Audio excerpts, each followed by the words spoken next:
I think he's one of the people that actually believed what he said. I'll give you that. Welcome. Sorry for the delay. Tom decided to get sick again. I decided to go on a trip again. So luckily they both happened at the same time. So instead of missing 3 weeks, you only missed 2 or 1. What are we missing? 2. Well, 1.5, because I've got the 1.5. episode we recorded Right. 3 weeks ago. It's going to publish tomorrow morning at 5. So yeah. Right when everybody wakes up to start their day, if your name is Tom. I don't wake up at 5. I'm usually in the office at 5. Yeah, Tom's weird about it. He steps out of the shower and he's like, time to listen to myself. As fresh as possible. There are probably stranger approaches to take in life, but yeah, that's not the worst way to start a day, I guess. I'm fresh, and my podcast to me is fresh now, too. Fresh launched. All right. Well, let's get into it, because this feels like one of those nights where, oh, yeah, we'll only talk for like 40 minutes. Times 10. So we need to get going. We've already been talking for 40 minutes, and we just clicked the record button. We just decided we should probably start recording.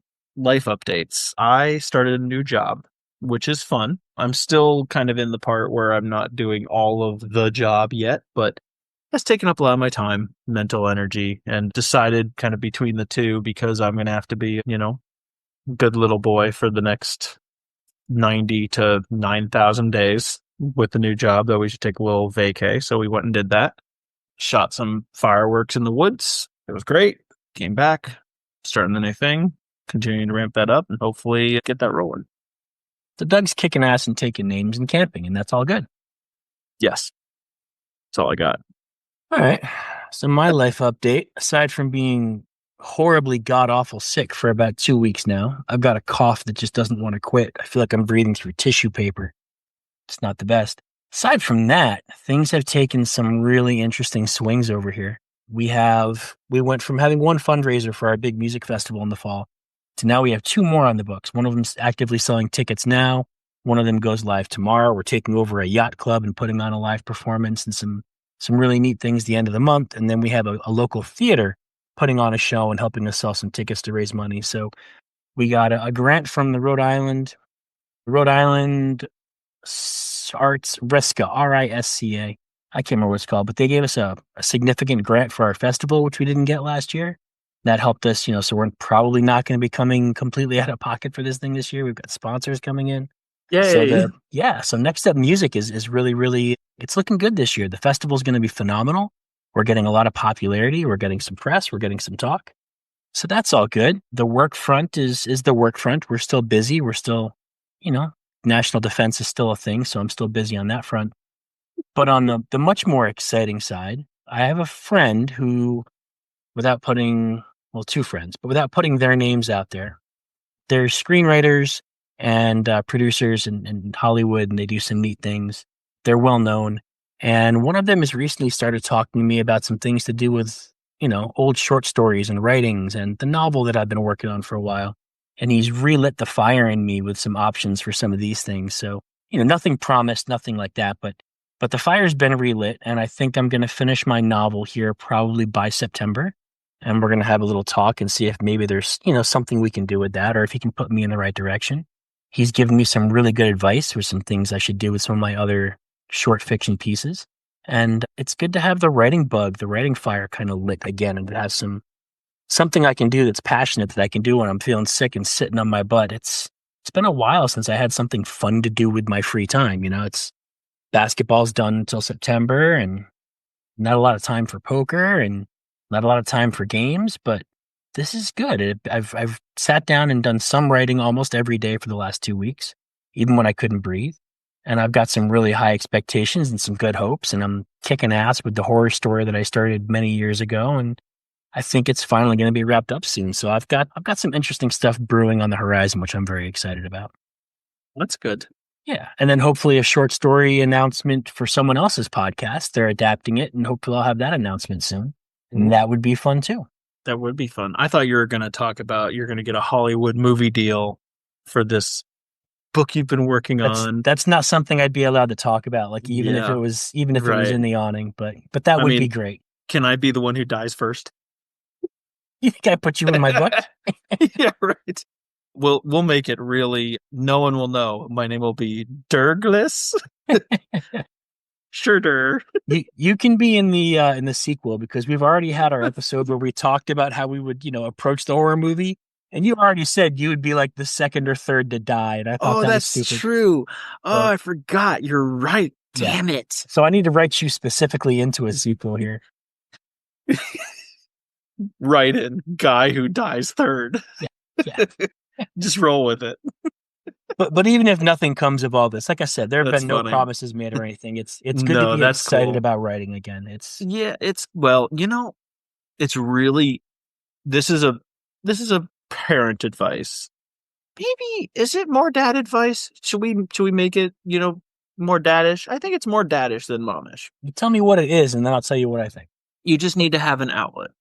Yeah. Like and this is my theory. It's gonna probably upset 1.5 people somewhere in the world. And by that, obviously, if you know me by now, that means more. There's a coefficient that you add to this that turns it into like thousands. But anyway, most moms, my firm belief is that they get an actual true like joy out of time with their kids and stuff like that. And I'm not saying that dads don't, but it's a different kind of like energy expansion, expending between moms and dads, I think, with their kids. There's still love, there's still, life and happiness there. But I think dads slash men in particular benefit even more from having an actual like side thing to do. It doesn't have to be a business or income. It just has to be an actual activity. I think moms can quote get by with just some quiet time. Put on a movie, have some ice cream, have some just non-kid time, and it can be almost nothing. And like that's just what they need. But I think a lot of men, that's why you never hear about the grandmother or the mother who's like building a boat in her basement or, doing the model airplanes or whatever like that. That's almost always a man. And I think there's something to that. I think men need something constructive that's not necessarily their little ones all the time. So for you, it's probably the writing, is all I'm Interesting. getting at. I'm Yeah. wondering if that's an actual thing that at least more men gravitate toward. So I was thinking about the other day, like, you never hear about the hobbies of the women of the house, usually. You always hear about the men's different eccentric things. Usually you don't think of it as a woman when you think of a specific, like, basement hobby. I don't know that I ever hear much about basement hobbies on either side, to be honest. Now that you say that, I don't think I know Really? of any good stories. Yeah. Hmm. I don't I think it's important to have something you're passionate about that ties into your sense of identity. And I think it's important that you and your spouse have something that you can still Yeah. remain bonded in because something that happens. I mean, we've seen it happen and we've tried to pull ourselves back away from it. And we've seen it happen with other people is that you become so locked into your parent role and so locked into being mom and dad that you lose some of the intimacy and some of the sense of relationship with husband and wife. And eventually the kids are going to move out and the kids are going to be gone. And if your entire life for 18, 20, 25 years, your entire identity has shifted to being a parent, then when your kid's gone, what do you have left? You have to be able to be spouse again. You have to be partners again. And so I think, having something that you have in common with your spouse that can maintain your relationship and maintain sort of the immediacy of what was before your kids and continue to grow that is very important, separate from parenting. And then I've always thought that, you have to have something for yourself, something you're passionate about, because you have to keep growing. You have to keep, we're not meant to stop changing and stop growing. For me, it was basketball for a long time. It's reading and writing and like poker. I love playing poker. I really have a genuine passion for poker. Those are the things that I have that have been fun for me. And as I've gotten a little older and more injured and now I'm out of shape, like basketball's harder for me. And I only play it about 8 months, 9 months out of the year. I can't run right now until I can get my knee a little bit stronger still. I don't play poker often because I don't have time for it anymore. There's not a lot of time for poker. I went from playing once a week or once every 2 weeks to now I'm playing like once a month. And I thought this was going to be the year where I racked up 750 hours and had enough data points where I could be like, yeah, I'm just going to play poker full time. Writing was sort of always the passionate thing I had that I could do that was fun, but somehow it became work and it became a chore and there was never any payoff for it. And when you work at something, even if you're passionate about it, but you never see a payoff for it, you lose some of that passion. It stops becoming something you like. And You have to focus on the things that give you that reward, that give you that hormone dump. And it becomes parenting. It becomes making money and paying bills. It becomes being successful in other things. And for me, the last few years have been largely focused on professional growth and mental health and some physical health. And I've really taken all the things I was passionate about, especially this last year, and just kind of put them in the back closet so I could focus on those things. Yeah, I'm gonna self-correct myself, by the way. I started thinking about it more, and like my wife really likes gardening, which, that would probably be one of the higher circles of hell for me personally if I had to garden like all day, every day. It's not that I don't like it, it's just that it's work. I don't get any real joy out of it. She gets real joy out of it. And there's lots of nowadays you hear about stuff like, yoga and collections and things like that. So I think I just I'll just correct myself right now. I think both men and women have constructive hobbies and you need one for sure. But yeah, something you said, I don't even know how long ago, but I'm pretty sure it was on one of our episodes. You talked about how because of all the stuff with the kids, you and Bridget you said you were just, ships in the night for Yeah. like a couple of weeks and you kind of noticed that at one point. And I think about that every so often because it is easy to kind of fall into that trap just because of how busy everything is. On our trip, we had a night where we just poured a glass of wine after the kids went to bed after some of the first round of fireworks. We just we were sitting down to chat for 20 or 30 minutes and have a glass of wine. I think it turned into like an hour and a half. It was fun. Yeah. It was like the highlight of my trip almost. And that's oh yeah, that's why I married this woman. It's Not important not to lose not that. for Yeah. not for procreation because she's like neat. I could talk to her all day and get Yeah. nothing else done. And I could Yeah. probably do it forever. So great. Love it. Before we get into anything more serious, I have one more fun dad update for you. Go for it. And I'm hoping to get a real reaction out of this. Said by my daughter, the 4-year-old. Nice. Already Um, excited. yes. My son, the, year and a half old, did something kind of came out of nowhere around a corner. And her response was, "Ah, he scared me on the piss." Ah, Wow. I loved it. We both looked at each other. I had to write it down, had to That's a share. good one. Scared me on the piss. So now, of course, I get to say it. Yep. And it's a good one. I guess I should give my Desi update too. So Okay. if we remember, go back 2 Oh, summers yes. ago, right after we started recording the podcast, Desi had his first, I guess you'd call it a fight, but summer camp when he was a kindergartner at the time. It was his very first year in summer camp. He was playing crazy eights with some kid and they got in an argument about the rules and he called Desi a cheater and Desi called him a cheater and the kid pushed him and Desi punched him. And then Desi immediately hugged him and was like, I'm so sorry. I'm so sorry. My dad says I'm not supposed to hit anybody until he teaches me to do it the right way. And I remember being like, oh man, so close. Like, buddy, you Almost almost had had that it. one. Yeah. Like we talked about that in one episode, it was probably one of Yeah, the we first did. five. It was so early. Yeah. Yeah. So Yeah. so Desmond has graduated from that. We're 2 years later. Desi is now 7. He's at summer camp. And they've turned like ultimate handball into a Quidditch, like from Harry Potter. So they call it Quidditch, but it's basically like ultimate frisbee or ultimate handball. And it's kind of like a Got it. combination of football, basketball. You can only take Right. so many steps before you have to pass the ball, and Try to throw it through a hoop at the end yeah, kind of yep. thing. So So so they get into an lacrosse, but you argument. can't keep running and it's a Yeah, ball. there you Yeah. go. Yeah. Okay. So they get into an argument about where the kid scored a goal, and my son said, "No, you took too many steps. You can only take 5, and you took 7." Because my son pays attention to this stuff, and he's counting. Like that's my boy, and he's very rules focused, like his dad. And in our house, cheating in any game is absolutely not allowed. Like we honor and revere games in this house, and you do not break rules.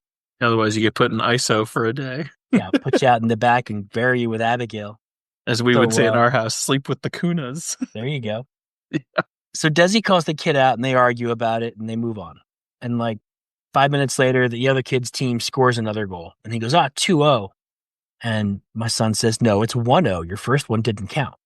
And the kid gets in his face and says, do you want to fight? And my son says something to the tune of, "No, but you don't want to fight me either." And so the kid punches my son in the eye, just sucker punches him in the face. And Desi punched him back and got him square in the jaw and knocked out a tooth. And the kid went down crying, and like Desi apparently helped him up. Like he stopped, he de-escalated, he helped the kid up. And they both got in trouble because they were fighting at camp and you're not allowed to do that. But I got to pull kind of a Brad Williams moment where when they called me, the guy was like, "Yeah, we had an incident with Desi today." I'm like, "What happened?" He goes, "Well, we had a little bit of a fight." And I got to say, "Well, did he start it or did he finish it?" And it felt, if you hadn't seen that skit Oh, with it's Brad so Williams, good. it's fantastic. We'll put that link in the notes on this one. And We really should. it's 100% how I was raised. And it's perfect parenting, in my opinion. I get to see him in November. Bridget brought me tickets. So I get to go see him live in Oh, November. that's I'm very awesome. excited. Yeah. See him Yeah. at Foxwoods. It'll be fun. So yeah, I think that's my last update. Well, good.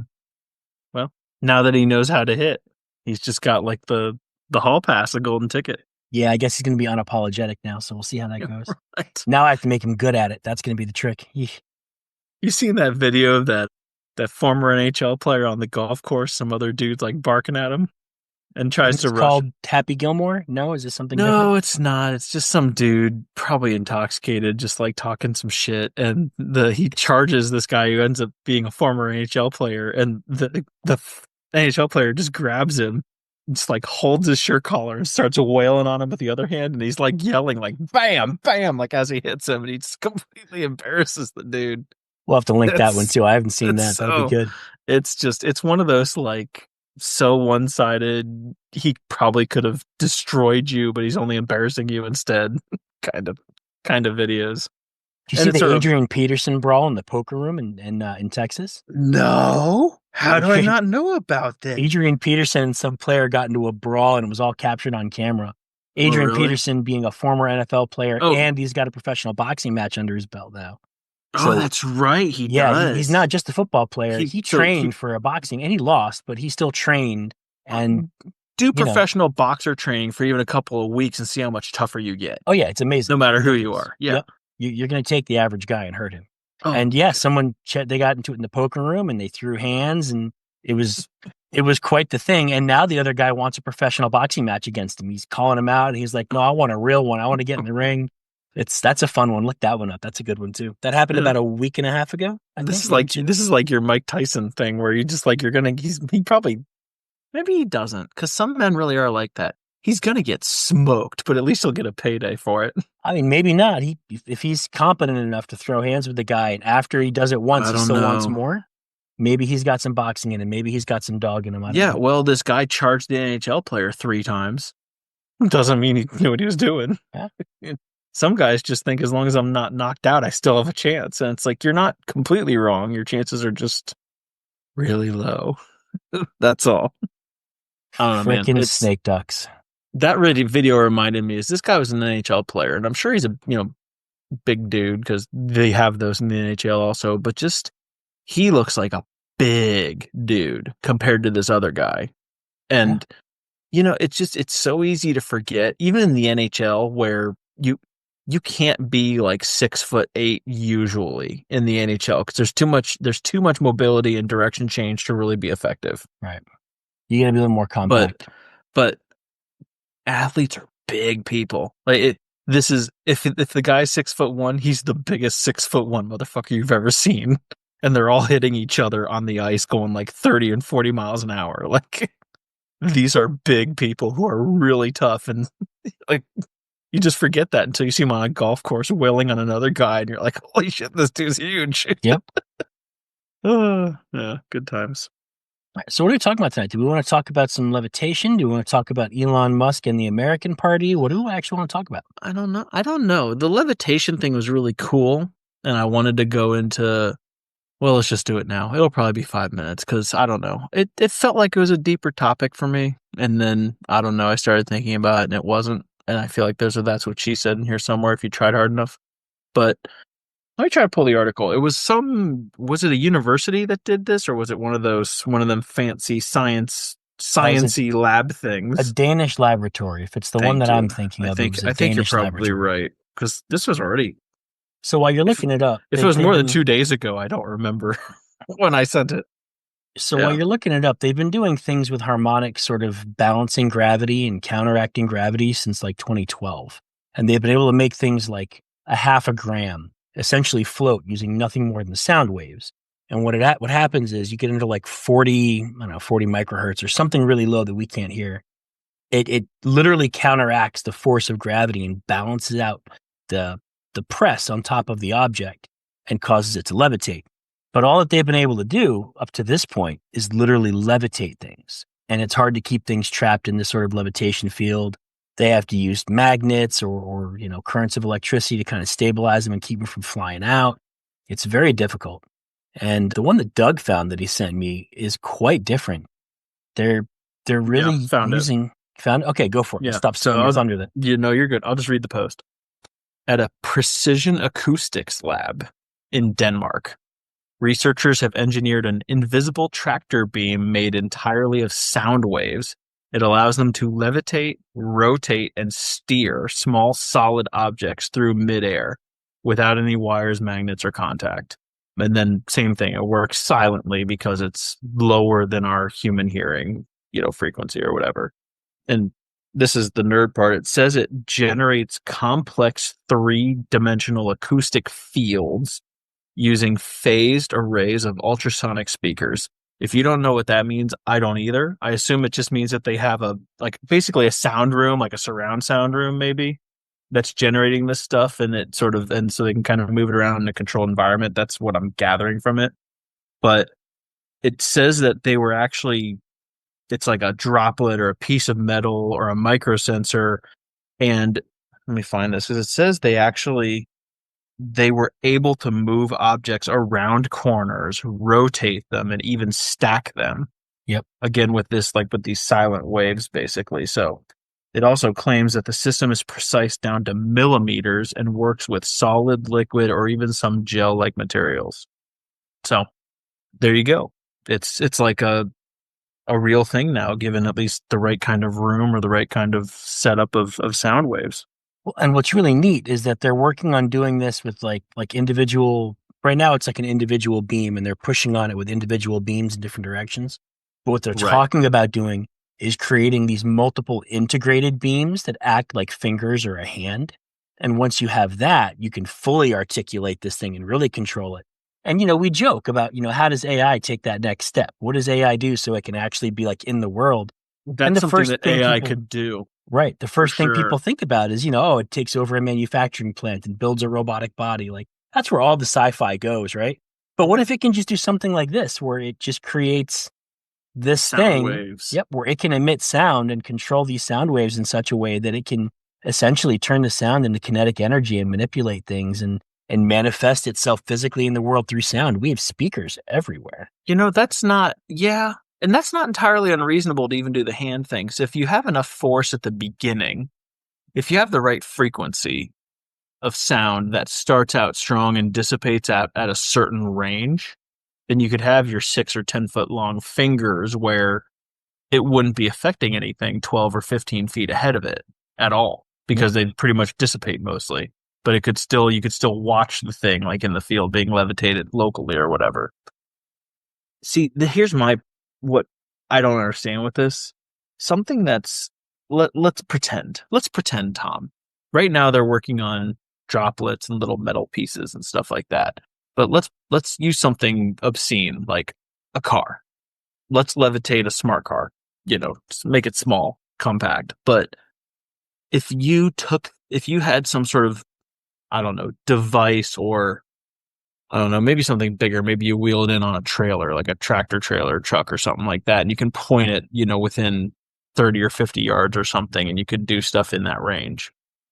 What happens if you just point this thing at somebody? Like if you use this to lift and move a human person, is it just holding them up and moving them around like someone's lifting them, or is it also constantly like polarizing them with beams? You know what I mean? Like, is it also like blasting you as it's lifting you up, moving you around? Are you getting like physical blunt force trauma basically from this, or are the frequencies low enough that they because they can't pass through you, they have to be able to lift you, right? It depends on how it works. If all you're doing is canceling the effect of gravity, then it probably doesn't have to actually do any damage to you. You're literally But gravity's destabilizing the force of strong, gravity. right? I mean, gravity's weak, but gravity's strong because of the opposing force being the Earth. So you still have to counteract But they've the proven force they of can do that. gravity. Right. And they've proven they can do that. And if they bring Terrence Howard in on this thing, I Well, mean, it's that's going to be true. You're done, right. Well, then you know, it's already done. yeah. And since everything's connected, it's already done.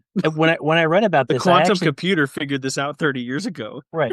When I read about this, I did wonder. I was like, I wonder if when he said he's defeated gravity, because if you remember, that was a big part of his pitch. Mm-hmm. He's defeated gravity and he's created this new way to fly, this new means of flight. And I forget what he called it now, and I wish But I could he's remember. nice enough to not show people to freak them out in his talks Right, or anything. Yeah. right.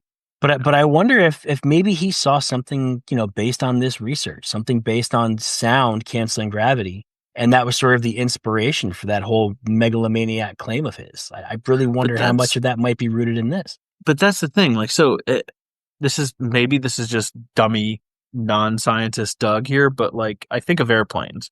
Airplanes generate lift Mhm. because of airwaves. Sound is waves going through the air, like except they're It's not air thinner than waves; it's air airwaves. pressure. Well, there is some airflow though. That's why tilting the wings does different things on a plane. You're right, it's pressure, but it's still generated by airflow, essentially, is what creates that pressure difference.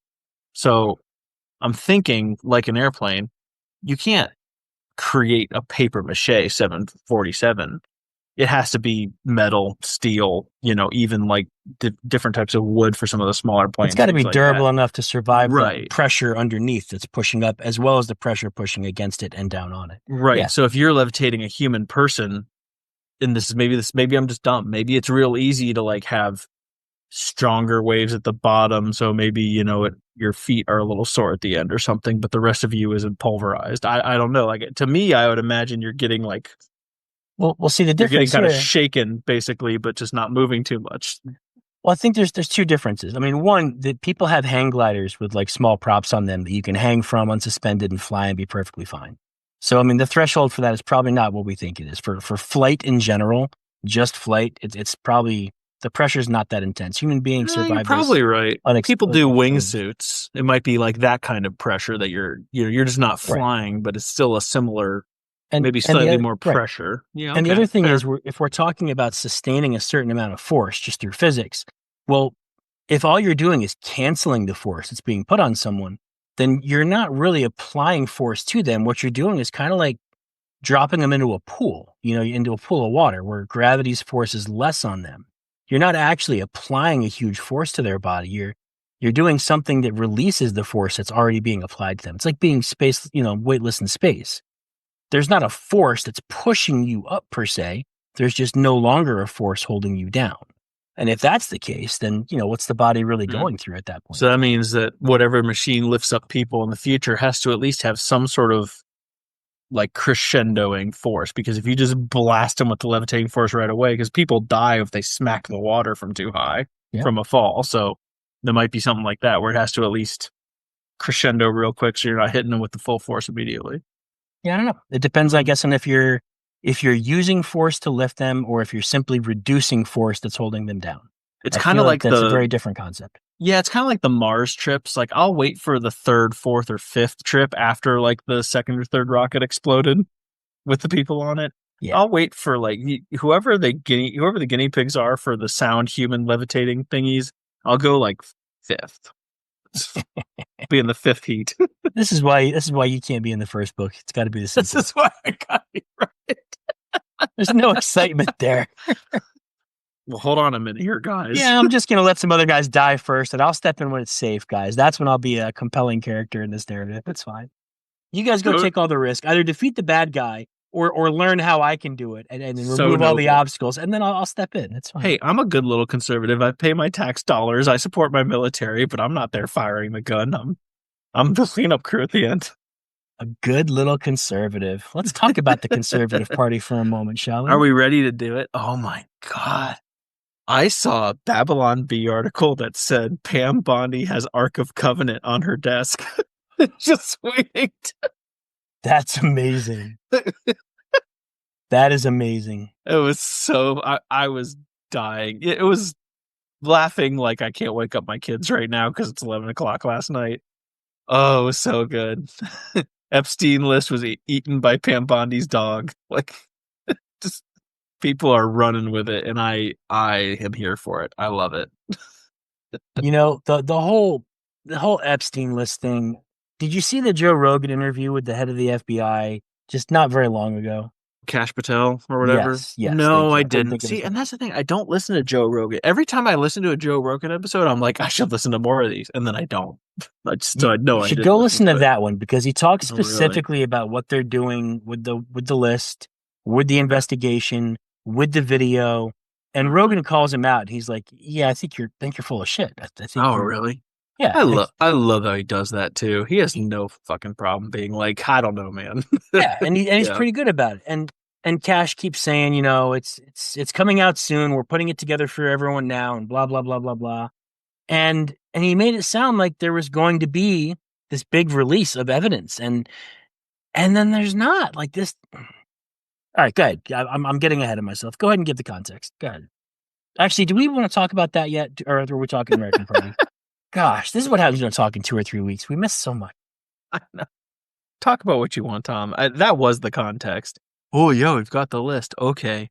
It's on my desk right now. Okay. Where is it? We're getting it ready. The fuck does that mean? Yeah, Release let's. it. Why don't we next week? Because We're we were supposed we're to have a waiting special for the guest this week, and it we're didn't waiting work for the out. donations to come in so that we can figure out who we need to redact first. That's what we're getting ready. That's it. Yep.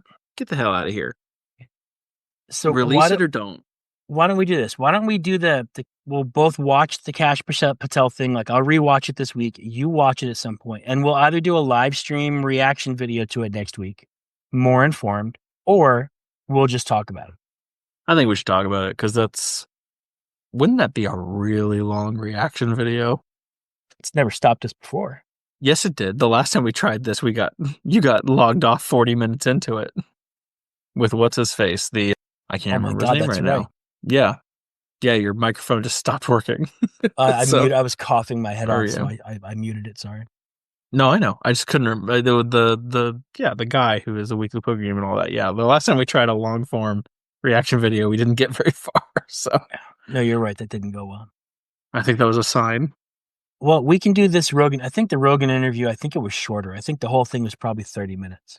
Um, Oh, really? and at least Okay, the good. interesting stuff that we're going to want to talk about is We'll done. be I mean, right there. it's like a 10 or a 15 minute section that we need. Okay, good. I can definitely handle that then. That'll be good.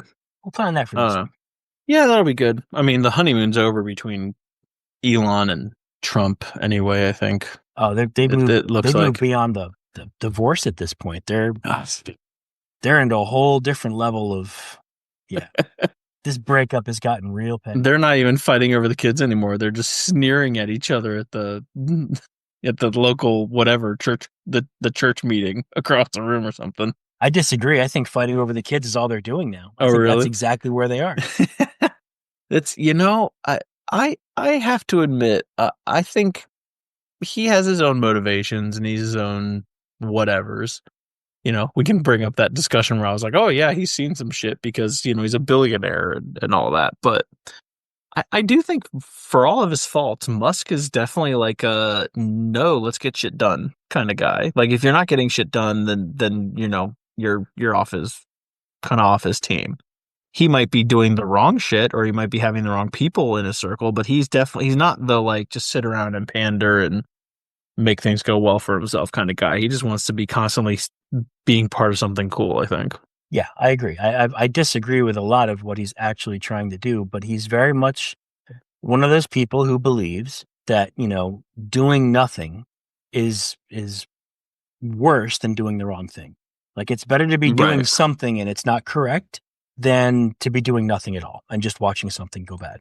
Right. Well, and I think I'll call a little bit of I won't really say it's not really like a win for me, but when we had the whole Doge discussion and I said, hey, I think he's actually trying, I think I was sort of vindicated with his reaction to the big beautiful bill. Like it came out and he should have been, if he was like Mr. Political win, even just for this, just for his life, he should have said things like, well, it's going to cut this and this and this. And these are the kinds of things that, amortize or, grow over the years or whatever like that. But no, he came out and he was just like, this bill fucking sucks. Like, he just basically said, this isn't enough. This is still just more pork everywhere in other spots. Like he was not a team player at all when presumably that was going to be some of his stuff. So I think it showed that he really, again, like you said, even if it wasn't correct, he was just trying to do something and he was pissed that it wasn't getting done. I agree that he was, but also So, all of the data that he got his hands on that came out in the news, like within days of him stepping down, he got his hands on a lot of data he wasn't supposed to, and a lot of things he yeah, wasn't supposed to have that he shouldn't have. And so I felt like there was a lot of with what you vindication there too.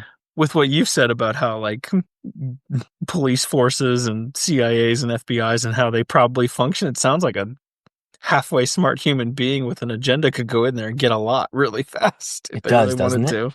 Yeah. Yeah. He's not a dummy. We know that. No, he's not. You can say anything you want about Elon Musk. He's not stupid. And he No. doesn't lack ambition and he doesn't lack ability. Yeah. That's the thing. People like to think otherwise, but Trump's not a dummy either. There are not that many dummies in Washington of any kind. There, Trump just does so many dumb things and says so many dumb things. It's hard to forget that he's not a dummy.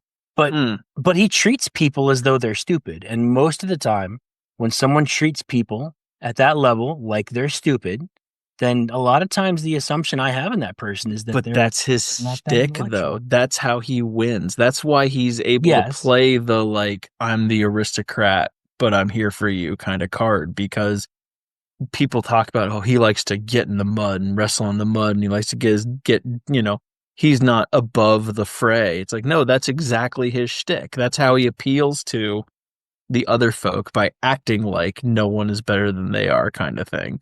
The reverse side that most other politicians pull is also destructive, where they think they're better than the rest of us, which in some senses you could claim that, but from just a human value standpoint, they're not, and that's why they're so put offish. That's why Trump wins that battle every time. Trump's not a dummy. He's extremely smart, and he's most of the time. I think most of the time he's very calculated in what he does. I think he's an arrogant son of a bitch, and that's sometimes gets in his way. But your average folk, is willing to see past the flaws. If think about anybody you like, and then think about them doing something horrible. Your first thought is to try to figure out how they could have been justified in doing it. You're not going to sit there and think, "Oh, I never knew that about them." You know what I mean? And he won his first time around. He got a bunch of Middle America. He was fighting for him, and now the hooks are in. Yeah. And that's how politics works on both sides. Well, we'll talk about the Epstein list a little bit more next week, and I'll get more into my he just treats people like they're stupid shtick. I don't know. But we're Did not you going to go think there now. it was like I want to tell everybody what I sent you though. It said there is no Epstein list as stated by Epstein's clients or whatever. Yeah. Epstein clients claim there's no Epstein list. Which is pretty perfectly worded. I mean, I that's know. exactly it. And it had the quotes too, like I can assure you that there is no Epstein list, and I should know because I'm an Epstein client. I feel like Bill Clinton also assured us that there were no sexual relations in the. I did I feel like not we heard have that sex directly with that from him. woman. Yeah, Yes. yeah. I feel like I've heard that somewhere from a I trusted political figure, and I I just don't know. loved it. It's so good. It was good. That All was the well world's a executed. stage. We're just watching. We're not even the players. Right. All right, We're not. let's talk about the America Party. Yes. So, Oh my God. See, you want to talk about getting your claws in? All they have to do is say like three right things and like I'm hooked. Like yep. for life, they got me. I'm hitting that age right now where I'm going to be an old curmudgeon who won't listen to other viewpoints. It's right here. I'm primed. Let's do it, baby. So Musk and Trump have had their fallout of epic proportions, and we covered this a couple episodes back. We talked about the breakup, and I suspect if we wanted to talk about this every week for the next 6 months, we'd We probably have should. enough new material. It's going to keep coming. We just do a tweet review. Yep, that would be all we'd need. Actually, that might be wildly popular. We should look at that. What happened was after their breakup over the big, beautiful bill, Musk promised that if this thing was signed, that he was going to express his distaste in our two-party/one-party political system by creating a third party, and that he was going to call it the America Party, and it was going to be an actual party for the people. which sounds lovely, right? Like these are the things that I want to hear, It's that a all the lot right of people who words. feel, yep, people feel ostracized by political leaders want to feel this way. He used all the right words for a guy who has a hard time connecting with people and understanding people extrinsically. He was guided well and he's very smart and he used all the right words. So the America Party was launched officially on July 5th. He actually posted Right after our Independence Day. It's a new era. better than what France did the day before our Independence Day. We can talk about that too if we want. Oh, Yeah, that's a fun story that I feel a certain way about.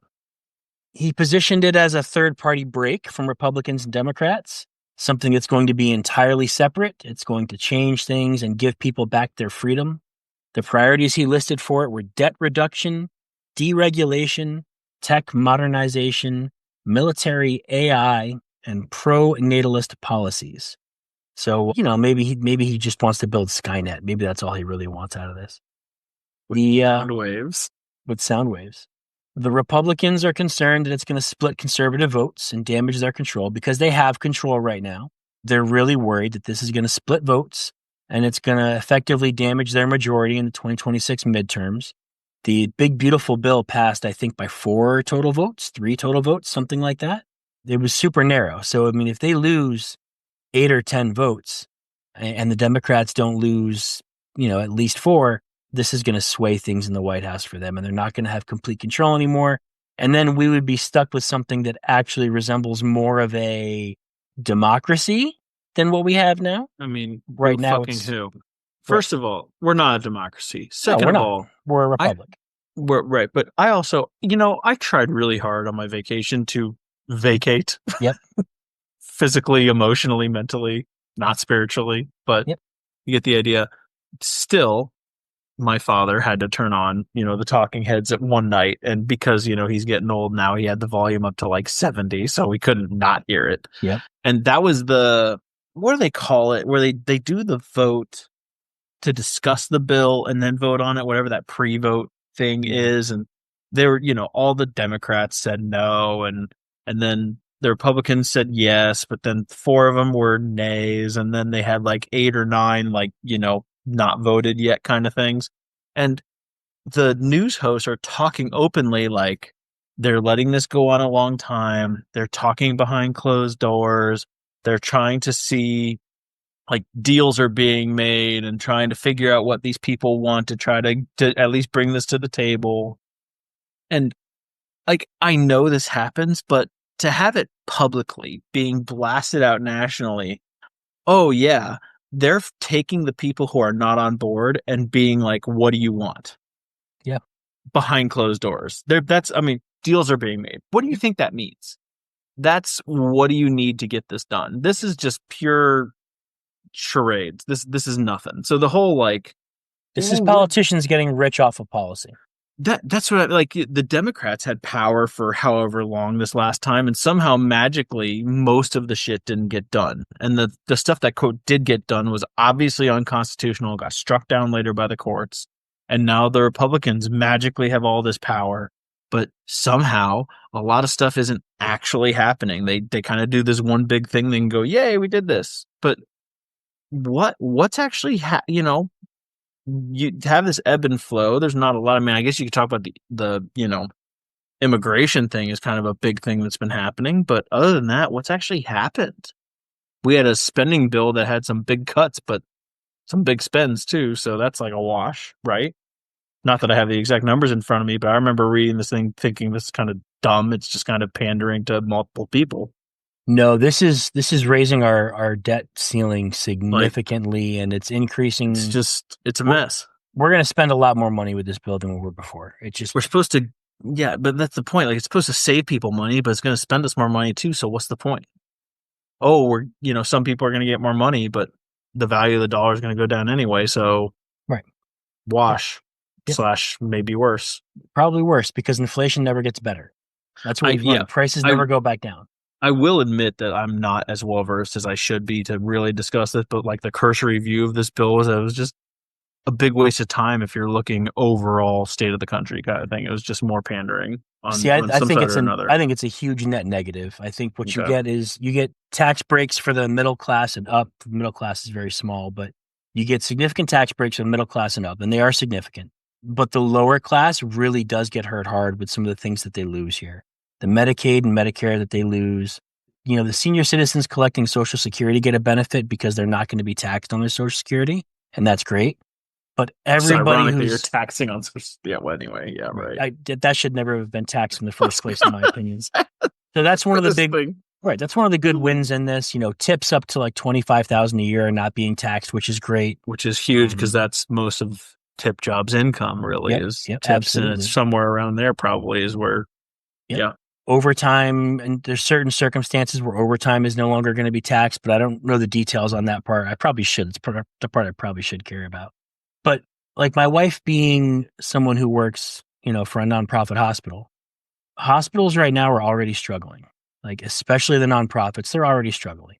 Privatized hospitals are the only ones that are having any success right now, and they're pricing a lot of people out and hurting a lot of people. Losing Medicare and Medicaid affects a huge percentage of the people who rely on nonprofit hospitals in their community for help because they can't afford private hospitals. Those people are all losing their benefits. If they're going to suffer, it's going to be bad. They are not going to be able to have care. And one of the really scary things about it is America is already the leading country on the planet where people go bankrupt because of medical bills. We are Yeah. already the number one country by a huge mile where people literally go bankrupt because of medical bills. It doesn't really happen anywhere else on the planet. And Again, this makes it harder for us. the same thing though with this because I'm not really that well versed enough to really be an expert on this, but I I think hospitals have too many. I guess the correct word is administrators. I think a lot of the hospital processes could be really leaned down. I think the problem, honestly, is the health insurance stuff. I Mhm. think that's, and, again, I've quoted my father, who is, he's a special human being. I love him to death, but he's, he could, he could out conservative your local conservative leader at times. He used to say that if the government subsidizes something, you're going to get more of it. And that's when Obamacare showed up. You were going to get more health insurance, more inflated everything. Everyone kind of saw it coming, but everyone acted like it wasn't going to happen. That's what's happened now. I think health insurance being, and that's the thing I think people forget is that it's not that health insurance and the hospitals are in cahoots with each other where they're trying to get more money out of the people. It's that there's a constant battle going on. And a lot of times what happens is both of those parties try to push it off on slash hope that we, the patients, pay for it to just get it out of the way. You file a claim, the health insurance will sometimes try to not pay your claim. Mhm. The hospital will try to not pay your claim. You ask the hospital for an itemized bill, they suddenly their costs drop, but it's because then they now can turn around and tell the health insurance, hey, this person's fighting this. And the health insurance goes, okay, well, we'll just pay our part then that we actually agreed to. But I don't know what the fix is. I mean, ideally, we would just blow up most of the health insurance stuff or really truly 100% privatize it and make it, a real just zero sum game for those folks. But maybe the next best thing is to lean up the hospitals a little bit. And I could be completely wrong with that. Like leaning up the hospitals means that the health insurance can't or has to do more. No, it's probably bad. It's probably So bad to lean up the hospitals. I think it's bad to lean them up. I've never really like worked this one through yet until right now. So you're getting to see it live. Leaning up the hospitals is probably bad because the hospitals have to do that to save some costs. But then the health insurance can just continue to fight more and still collect and all of that. And the hospital would have to essentially fight the same or more ferocious battles with fewer people. So the hospitals would need to hire extra go-getters who now have fewer people fighting alongside them to try to combat the health insurance stuff. Probably. So I can help a little bit with this Well, because and because of what my wife does. I can help with this a little bit. I have a lot of exposure to healthcare too, both as a patient and with family members too. So I'm not just like talking completely out of my butt. I'm just talking out of someone else's butt, where No, but I know the social stuff, but I can give you some actual yeah, empirical examples. So yeah. my wife runs an outpatient physical therapy clinic for a nonprofit hospital, a major nonprofit hospital, university based in Rhode Island. We are very close to the border, Rhode Island, Connecticut. You've been in this area. You know how close I am to Connecticut and Massachusetts. I could Yeah, it's all right literally, there. yeah. When we were running for half marathons and training, we crossed the border to Connecticut, like as part of our run. We're right there. Right. There is a very similar outpatient PT clinic just across the border in Connecticut that is less busy than my wife by a significant margin. They are leaned down a little bit more. They've got many fewer patients, and they don't offer all the same occupational specialties that my wife's clinic offers. They are something like 60% more profitable than my wife's Hmm. clinic, despite having fewer patients, despite having fewer things available, because in the state of Connecticut, they are allowed to get a higher percentage of their charges paid by the insurance company. The state regulates. An insurance company in my state will only have to pay X percent of what you bill.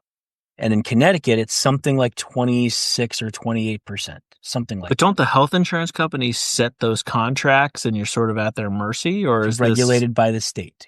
Because okay? in See, I Rhode thought it was Island, based on the contracts from the health insurance things. I didn't before realize the state Obamacare, I regulated it. think that it was. This is all I think Okay. post Obamacare stuff. In Rhode Island, even though my wife is busier, even though she doesn't get to take breaks in her day anymore, her admin time now she has to do unpaid because she's treating people nonstop. They have the higher productivity rating because they track those metrics. The productivity is higher. My wife's clinic is struggling to break even because in Rhode Island, they're only allowed to enforce something like a 15% reimbursement or something. And I've seen the bill come back from my physical therapy that the VA actually pays for my knee the last several months. Sorry, I've 15% reimbursement from the health insurance company. right. Okay. So when the hospital says this is your bill, it's $500. That's your bill. Okay. Okay. Then what your insurance company has to pay is like $75, $80 for certain Right. things. If there's no medication involved, especially like there's certain things, and I'm making that number up. I don't know what if it's Right. 15 or 18, but it's significantantly less. But And in I've Connecticut, it's seen $125 in right, your same scenario. for the Okay. same exact treatment, same exact thing. There's no other difference involved. So when that happens, who's going to make the higher salaries? Who's going to be able to who's going to pay more? Well, the people who are charging 50% more money. Who is going to have more employees? Who's going to be able to upgrade their equipment? The one who's charging more money. You really So the already cost to lean you is the same, but they're getting more money because of the higher health insurance margins. correct. So Yeah. you're already leaning out, hospitals in states and communities where the state says you don't have to reimburse more than X percent. And Rhode Island is one of those states that literally every state around it gets to, charge more money. But the Rhode Island state says, nope, you only get to charge X, and it limits what they get paid. I've seen my statement of benefits bills from the VA where it's like your bill was $385. You owe no money. We paid $60. And that's all they got. Right. And for a physical therapist to spend 1 hour of her time with me, knowing that this is someone who has to have a doctorate in physical therapy, someone who has to be, certified by the state, pay a monthly or an annual membership, pay for their license, go through training regularly. $60 to the hospital to pay for that person's time is just not profitable. It just can't be. Well, it's a nonprofit, so it checks out. I Well, you mean, can't profit, but you still have to exceed your costs. no, Otherwise, you yeah, go out of business.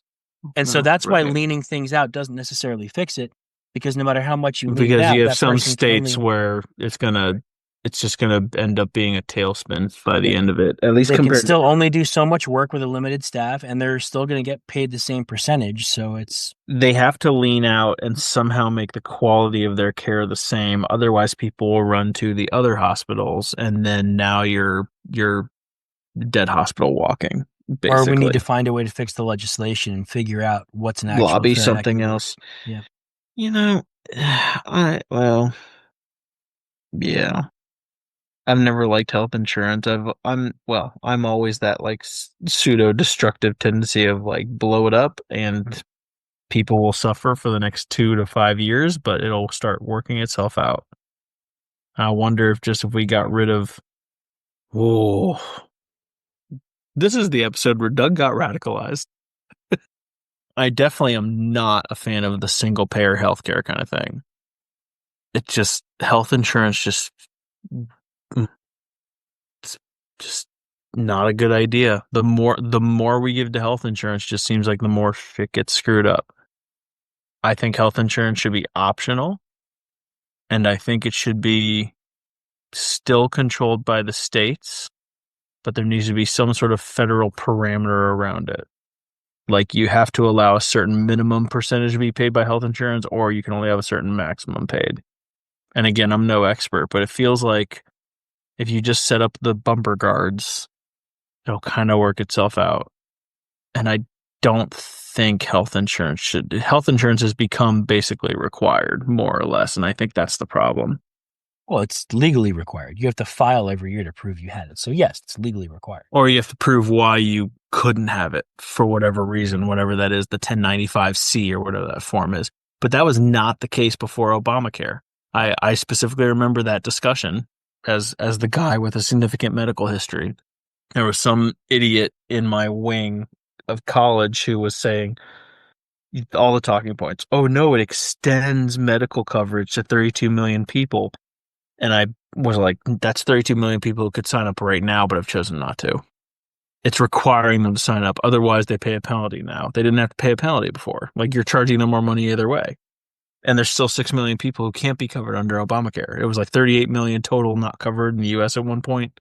This was forcing 32 million eligible people to do it. And I did watch my costs go up like $200 or $500 or something with the essentially the summer job that I had for that. So I don't know. I don't know what the fix is, but to me, it's one of those like when it gets so bad that you don't even know what the fix is, you just have to blow it up, and some people will suffer, and that sucks. But that's how you build it up to where people actually fight for what they need. And, if you have a couple of doctors out there that actually follow their Hippocratic oath, they'll figure out what needs to be done. Yeah. But at the same time, we've built this system up where people are depending on something we're offering now. Then we We've can have a created civil this world. war over the one MRI machine. It's not even whatever about the state. Civil War. No, it's not even about that. It's about caring about people. And it's about if you've created a world where people are dependent on something that you force them to have, It's a you problem. can't then just take it away. That's inhumane. That's just not right. That's like me. Disagree. That's like me teaching my children their entire life that, your whole life, you don't need to work and do chores and clean the house and do anything. You don't have any responsibilities. And I'm just going to give you money and I'm just going to take care of everything. And, this is going to be how this works, in perpetuity. I'm just going to pay for you, set up a trust fund, and I've got you covered and you're good. I've got you. And then all of a sudden they turn 18 and I'm like, haha, just kidding. Now you're on your own. And you've suffered and your grades weren't great. And I haven't taught you responsibility and I haven't taught you work ethic. And I've made you dependent on this income. And now I'm just taking it away. I'm setting you up to fail. When you make someone dependent on something, when you set up a situation, you set up a system where some people need it and are dependent on it, you can't then just take it away cold turkey. That's inhumane. There needs to be some system built or some plan built to phase them out. It's like our exit from Afghanistan. I don't know why we want to do things cold turkey in this country. The exit from Afghanistan was the same thing that Biden did, and it pissed me off. And it was when he lost me 100%. He's like, you know what? We're just going to take people out. We don't need any forward thought for what happens to them after or what happens to the region after. We don't need any planning and gradual phasing. We're just going to all of a sudden, within 3 weeks, just take everybody out and whatever. We'll just leave behind what we can't carry. This feels a lot like that to me. That's what it feels like. I take issue with your analogy. I was about to say we just found our first fight, but our first fight for the night. I take issue with your analogy. This is not, at least in my mind, this is not you setting up the fund and telling them they don't need to do any responsibility and then being like, just kidding, haha. This is when they turn 18 and start realizing stuff they need to do. They go, you know what, Dad, middle finger, fuck you. This is not the proper way to run things. I refuse your trust fund money, and this is going to hurt, but I need to figure this out on my own to make this right. In what world do analogy. trust fund kids all of a sudden reject their trust funds? They'd be like, fuck you, I don't want your money. Well, I want to do this on my own. Well, that's the problem. That's the real world problem with this is I'm sitting here saying that this system is so much shit that in real life we would, and again, I'm qualifying this. When I say some people would suffer, I'm not just saying, oh, yeah, some people will have some hard times for a year or two. No, some people will actually suffer in a way that I don't want them to suffer.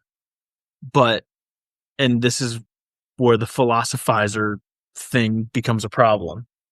Do you utterly destroy 2%, 5%, 10% of the population to make everything else better, oodles better for the rest of the folk who make it through? Do you do that? Or do you let 40, 50% continually get dragged down this awful path where it ends up being just like a certain degree worse for everybody? Why You does have it to have make to be these. so binary? Why Well, can't we gradually phase a program like this out and build something better to replace it in steps along the way?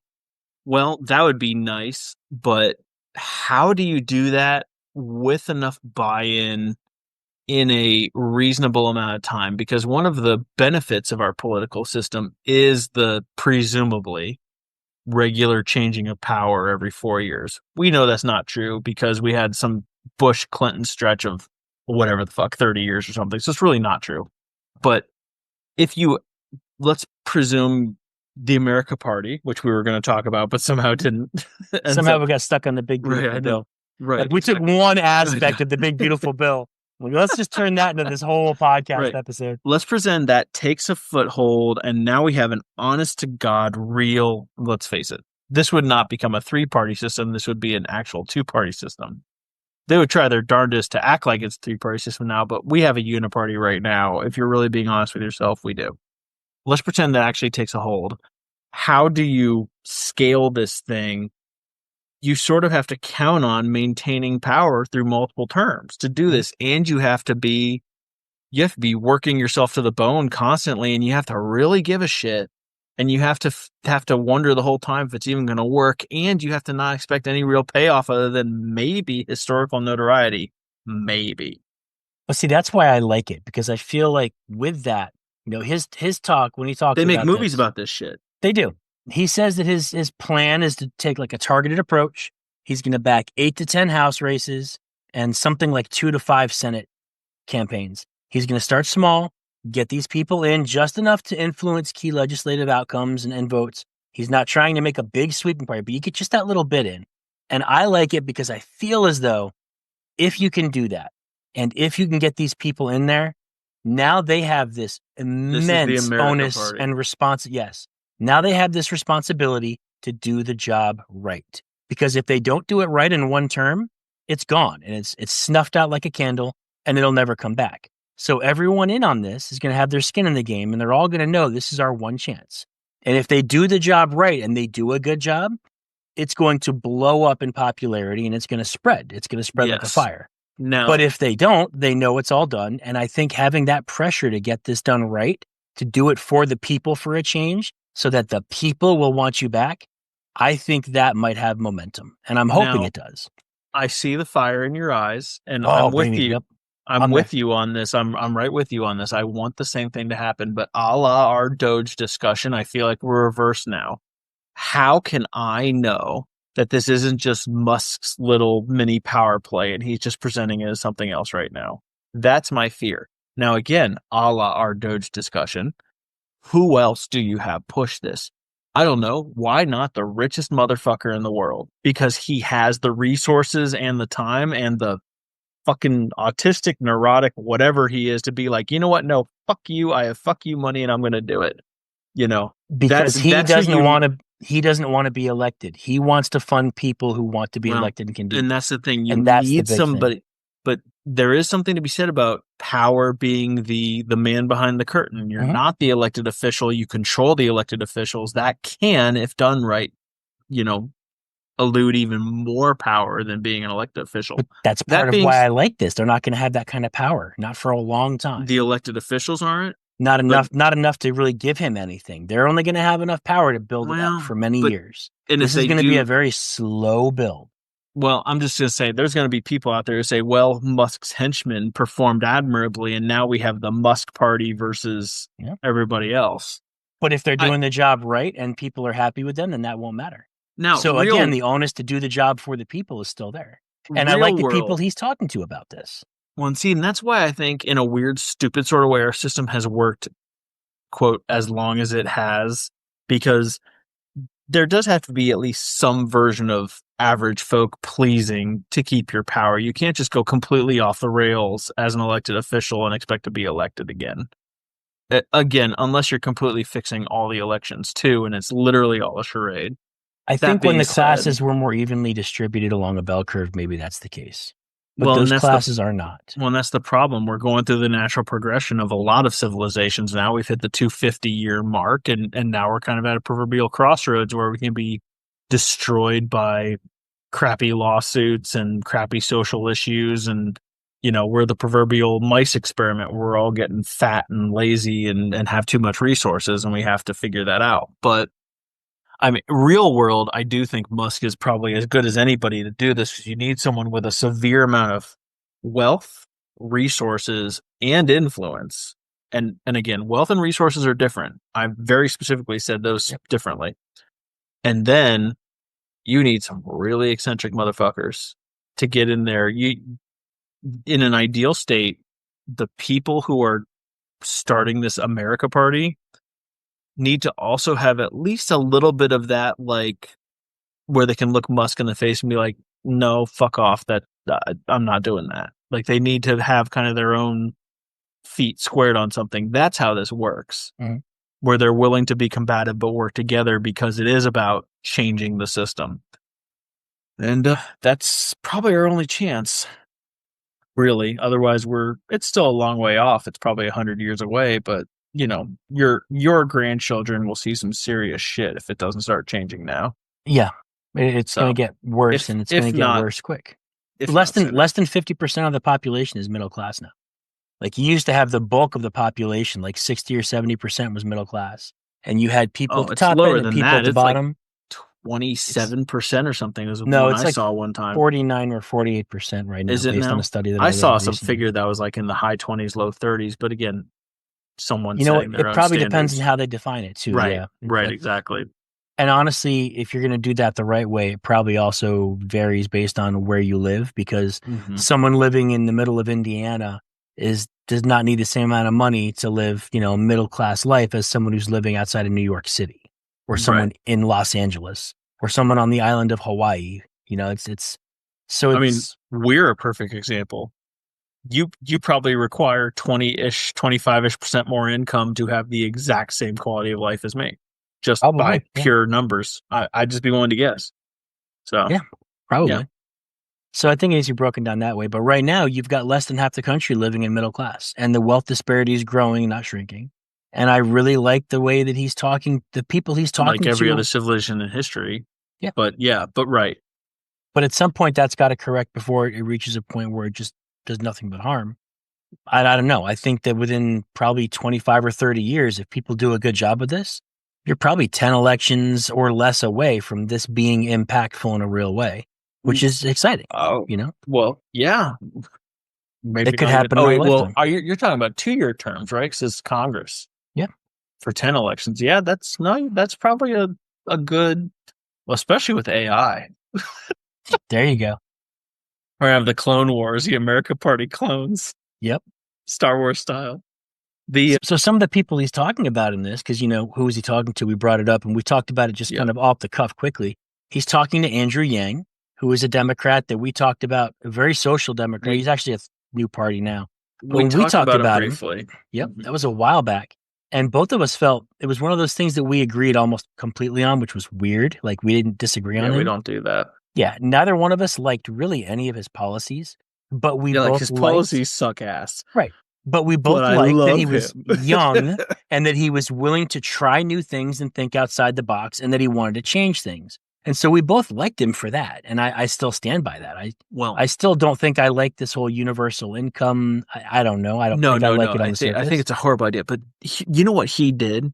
He very specifically he sought out, and they all said it. Which you were a police officer, you kind of understand cross examination kind of thing. He went on a couple of conservative podcasts and conservative shows, and like every single one of them basically said, "You reached out to us. some of them said we reached out to you and you were the only one that responded of all the Democratic candidates, but some of them said you reached out to us. He made a concerted effort to go into the proverbial like lion's den Yep. and just talk. And he had, like I said, that maybe one policy that I agreed with anywhere ever. But every single time I heard the guy talk, it was like he's trying to reach people. I like this guy. I feel like he's at least giving a shit. And I was ready to give my vote to that Yep. over anybody else. And I think that was the 2020 election, That I was the think Biden was election, I think, wasn't it? yeah. Yeah. Yeah, and that was it. Yeah, and I remember specifically thinking, my God, if he gets the nomination, I might cast a Democrat vote, which I just never thought before encountering him was even possible with the people they had. But I like the guy. Yeah. If you have people like that, like I'll vote for someone who is giving a shit all day. Yep. Problem is none of them do First, anymore. That's why I hate every candidate I, I see. Yeah, it's the line I used with Doug kind of earlier is I remember when Bernie was running against Hillary.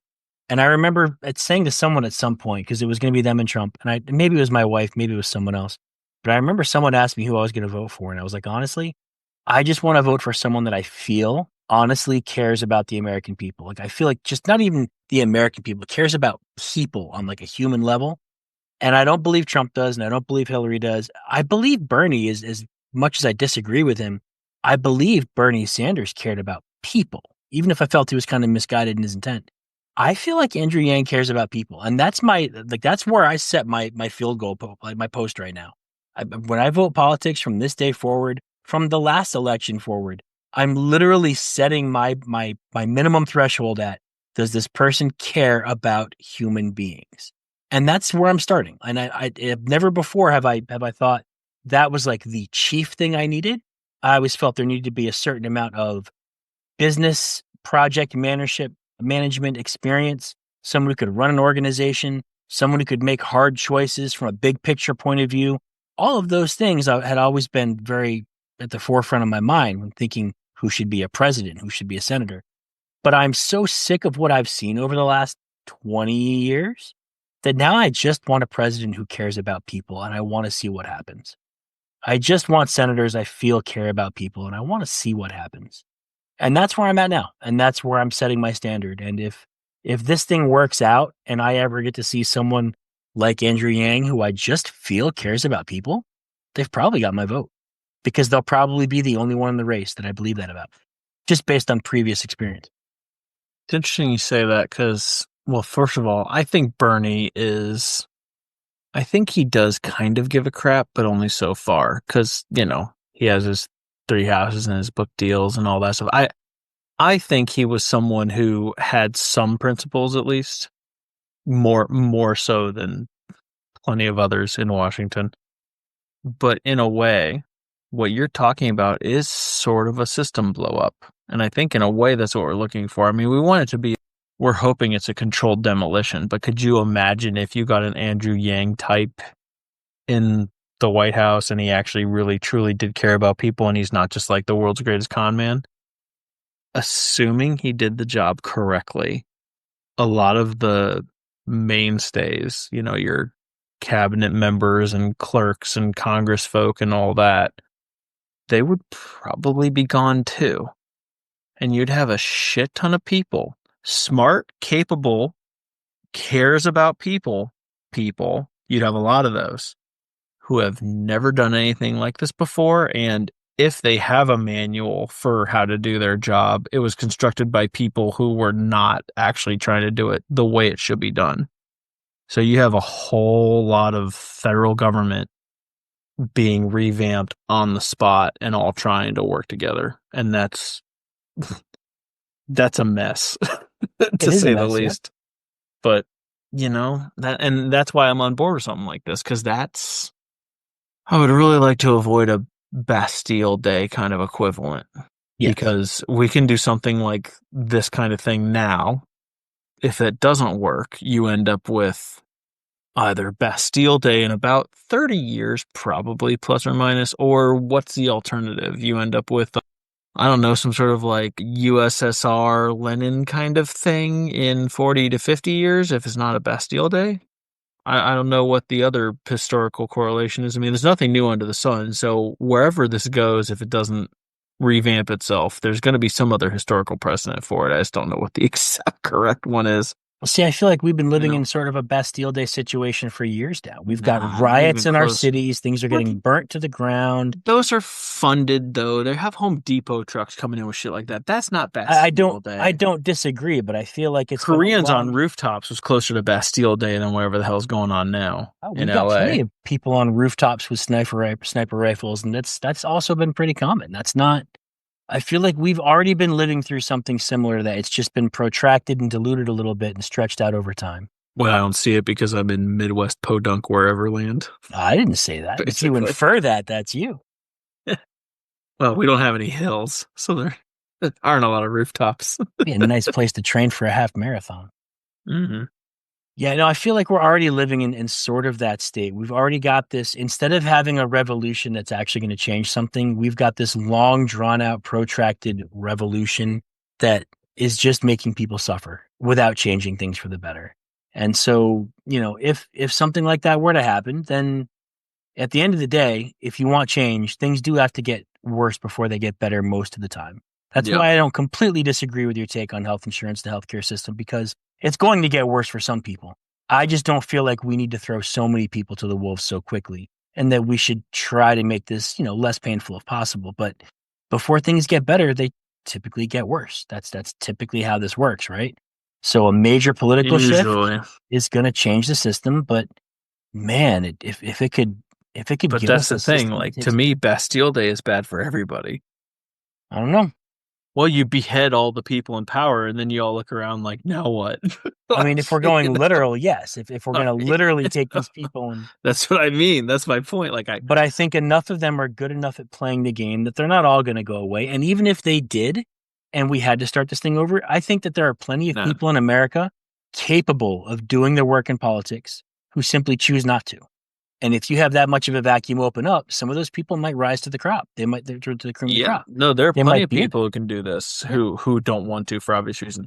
I'm just that's the other thing though too is the reason I don't want a Bastille Day is I'm a severe believer in like a sort of a Hunger Games scenario where the leaders of the rebellion, like the real Bastille Day rebellion, where they're Mhm. beheading folks, is that two or three of those people are just they saw the writing on the wall and they got ahead of it and they're still the same bad actors and you need a Katniss Everdeen to shoot them in the chest instead of President Snow And you know is what? is kind of my thought process. There's probably got to be something that's probably accurate. You're going to have people. You're going to have your Illuminati figures. You're going to have your council. You're going to have your what is it, And the the tripartisan council. Do I have that right? I might have that yeah, wrong. the way to avoid that is something like this, 5 to 10 little, you know, vagabonds or whatever you want to call them, kind of infiltrating and just getting a little foothold and you know, Yep. not being stopped because the establishment isn't ready to off them just yet, basically. Because that would be too obvious. I don't know, Well, making stuff up now. and let's be clear too. I'm not saying that we're going to have a utopian government where the No, people really do care about strictly serving the people, and no, that's utopia is never a existed in joke, history. Yeah, it's and it never. never will. Our political leaders will never ever be 100% geared towards serving their people. They're going to be serving themselves as well. But I do think that we can make this much better than what we currently have. I think we have gone so far into the career politician, pork barrel bloating, making them rich. This last big beautiful bill is a perfect example. Like you said, it's I literally was, people saying behind the door, "What can I do to get your signature on this?" Oh, well, you know what? yeah, Donate about yeah, a let's million do five that. to my campaign, and then build a bridge in my uncle's name because he didn't get a lot of credit, and give me the money to fund that, and I'm going to pay my contractor buddies that I have a stake in. I'm going to pay them to build it, and we do all that. You make that total number around 3.5 million over 3 years, and I'll Somehow sign it. 800,000 of that comes to me or my pack or whatever. Or even just, I'm going to push this bill later and I think it's going to make me look really good politically and I need you behind it. Yep. Even something as stupid as that. Did you I watch The mean, West Wing? Is that a show you've watched? I have not watched it yet. I've heard I should watch it. I will West get Wing there gives great examples of that. someday. I I think it's the mean, greatest show I've ever watched. I really do. oh, It's number really? one on my list of all time. It's amazing. Hmm. I've heard The Wire is one I should watch and I would love it as the greatest one, You but I would. haven't seen The any of Wire these. is But The Wire is very good as well. And I've They're also very heard I different. should watch Westworld too, but lots of W's. Is that Kevin Um, Costner? Is that Waterworld? no, No. that's Waterworld. Okay. Yeah. um, Another W.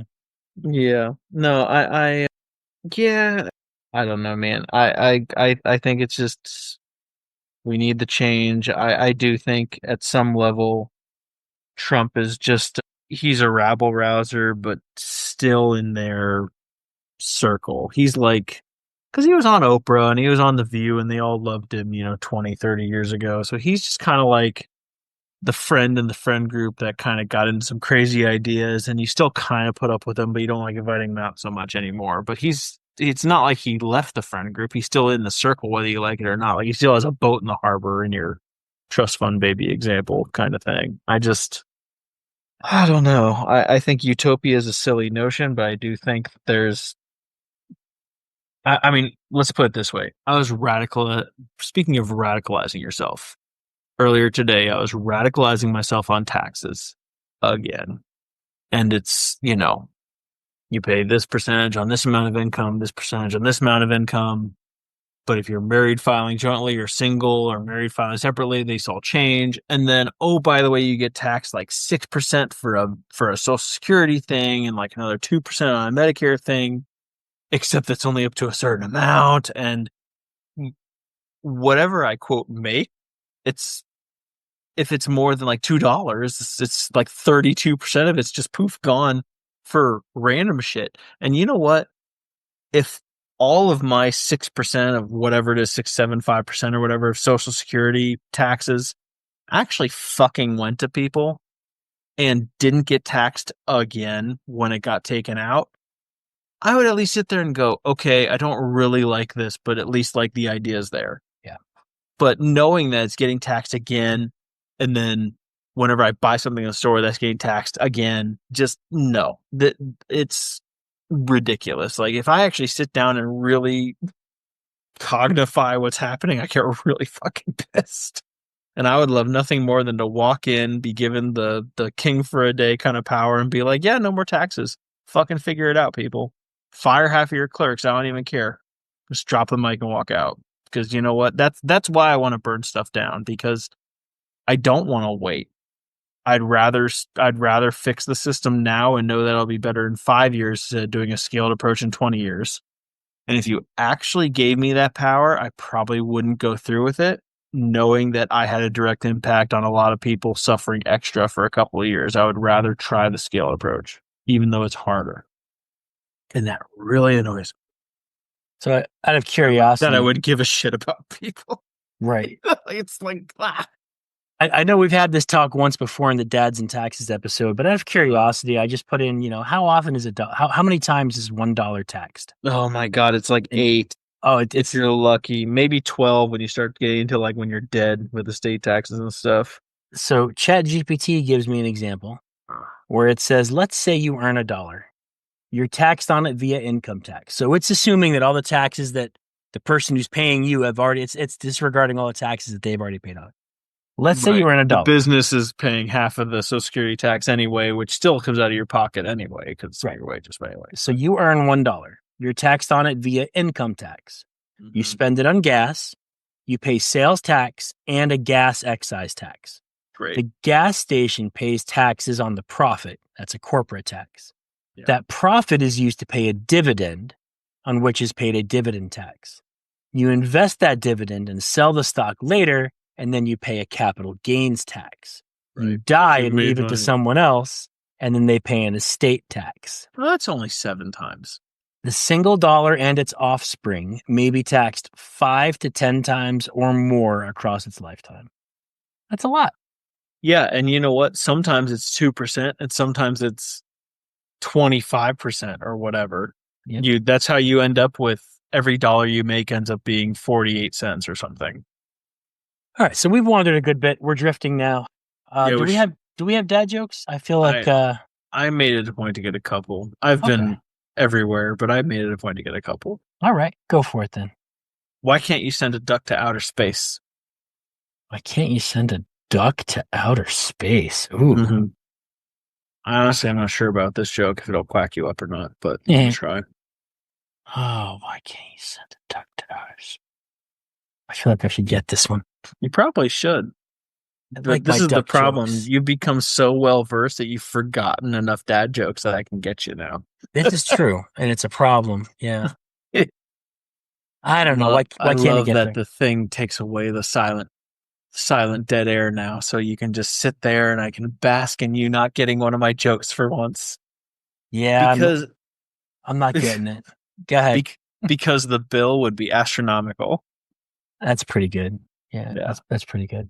We'll call it a B minus. I would say a D plus, but for duck. But that's For like, duck, yeah.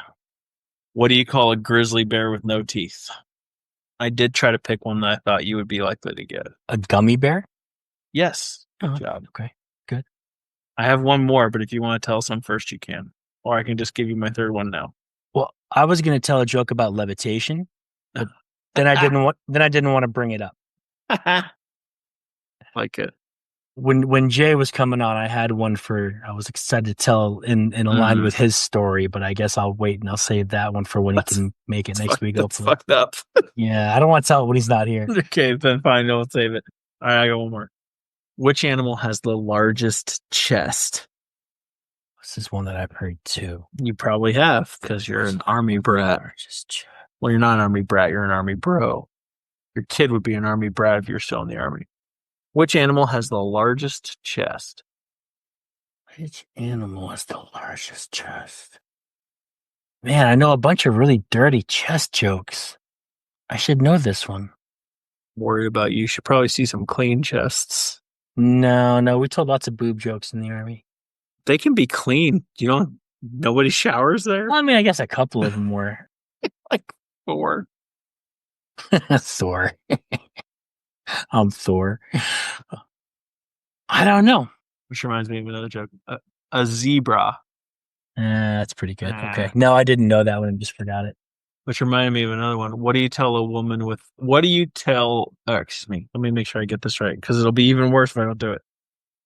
How do you argue with a woman with no bra? You have her put a shirt on? No, you don't. She's already made 2 really good points. Nice. So that reminds me. Here comes the coffee. So there was a girl when I was in the army. I dated for a couple of weeks, and she Speaking was. of, And I remember struggling. Like I really wanted to tell her I just wasn't into her fetishes, mm-hmm. but first I had to get some shit off my chest. It's pretty messed up. Was she German? Yeah. I thought you'd like that one.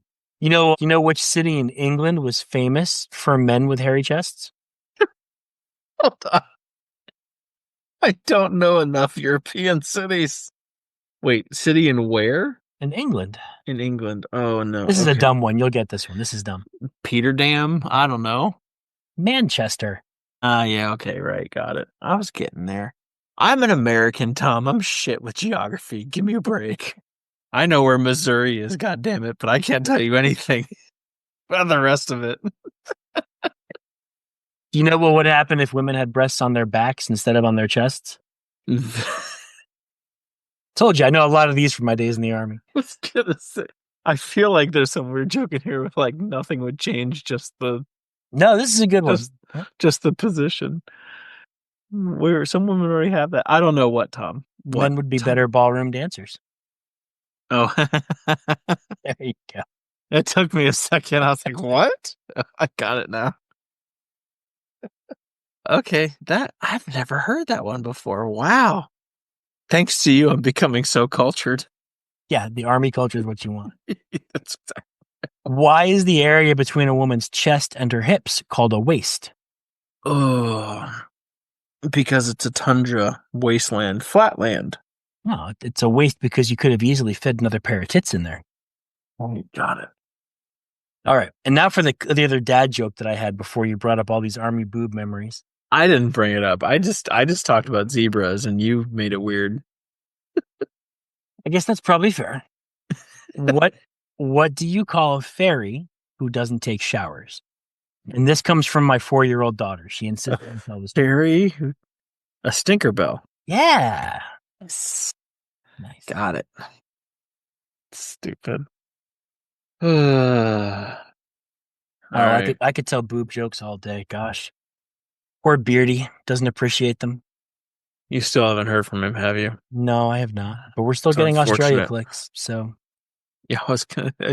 There's at least one. yeah. Yeah. Did I Still say about the time clicking. I found a chest buried in the backyard? Is this a joke? Mhm. Oh, okay. Because buried treasure. Go on. No. I didn't say treasure. I said I found a chest buried in the backyard. I can't remember what I did with the rest of her, but I found a buried chest in the backyard. Yeah, fair. This isn't even a joke. This is about your previous house. Yeah, there you go. I told that story recently, and I had someone go, "Holy shit, that's your podcast. Tell that whole story." I'm like, I think I was gonna say we do need to. We haven't actually. You haven't actually gone into. I don't even think you've really given me the whole scoop. No. Even on the off waves, you've just said, "Yeah, I'm pretty sure." Oh, So okay. yeah, you I thought never I actually did. gave. You never actually gave me the whole thing. You said you found an item or two, but you never actually gave the like specifics. So All right. We'll talk about that when we're not recording, I think. yeah, we'll figure it out. There's like a statute of limitations. It'll end up here eventually. Episode 3700 or something, whatever that ends up being. Somewhere in there. Yeah. I've got one update in the What the Hell is Wrong with Mars episode, which, by the way, I went back and listened to, and I friggin' loved that episode. That was fun. That was We actually a definitely good need one. to do, we got to do that approach more often. I think that was good. I gave credit to the wrong person. How dare you? Bode's law is the one you want to look up if you want to see the mathematical formula they use to predict where the planets should be. It's Bode's law. And it's a really simple, really easy read. It's based on very simple progression of numbers. And it holds mathematically true, except for that little Mars. fucker of a planet Mars. Yep. Well, that explains why when I tried to Google it briefly in the middle of our discussion, I didn't find something right away. Yeah, there you go. Yep. Bode. Look up Bode's law. It's a good one. Good. Other than that, find us on Patreon, get some merch, send us some emails. Tell us a little bit about what you want out of future episodes. And we've hopefully, I know we've been trying to get a guest on for a little while. Well, they were supposed to come on tonight, but yeah, just didn't work out last minute. But Yeah, we've got some never guests. If you have suggestions or requests, let us know. I wonder if we get Andrew Yang on here. I'll bet you he might. He's, like you said, he's really good about doing some outreach. We're kind of small time for him, but yeah, maybe Andrew Yang will come on and explain some things to us. Who I knows? don't know. He Let might us be know. a bigger catch than Rag Reynolds. No. Bigger than Rag Yes. Reynolds? You're out of your mind. Yes, he is. Come on. No. The man that divided by zero? Who's bigger than that? Andrew Yang. I don't know. We'll see. We'll give him a chance. I'll give him a chance. I'll remain skeptically open-minded, and we'll see. Oh, oxymorons, what we were talking about earlier. Yeah, we can do that. If you haven't left a review on the e-citizenship page of Sealands yet, please make sure you do that. We joke. I'm gonna send a serious Amazon gift card to someone for doing that at the end of this quarter. Like the end of September, I'm sending someone a gift card. It's gonna happen. Go to e-citizenship on the Sealand website and leave a review and just put 2DT in there somewhere so we know you did it. Like 18 months from now, I'm going to be running away from an Apache helicopter trying to get Andrew Yang on the radio. No, you don't have to worry about that because any Apache Wondering why helicopter- Rag Reynolds just left me there in the middle of the desert and all because Tom decided to get all these people involved with this podcast. Any Apache helicopter that they've got out there is going to be so old and beat up and run down. You're not going to have to worry about it. They bought one of the cheap ones from Afghanistan, Tom. Sealand got an attack helicopter on their coup in the fucking 70s. You think they're not upgrading already right now? Yeah. Jesus, you're gonna piss off Prince Michael, and he's gonna come after me. The wrong guy. You've got the wrong guy. This is ridiculous. I hate you. I'm sorry. You love for me my for that. 18 months from now. You How love dare me. you? Thank you guys for listening. It's good to be back. We appreciate you. We'll be back in the swing of this for next week. Go Dad, go. Goodbye, Felicias.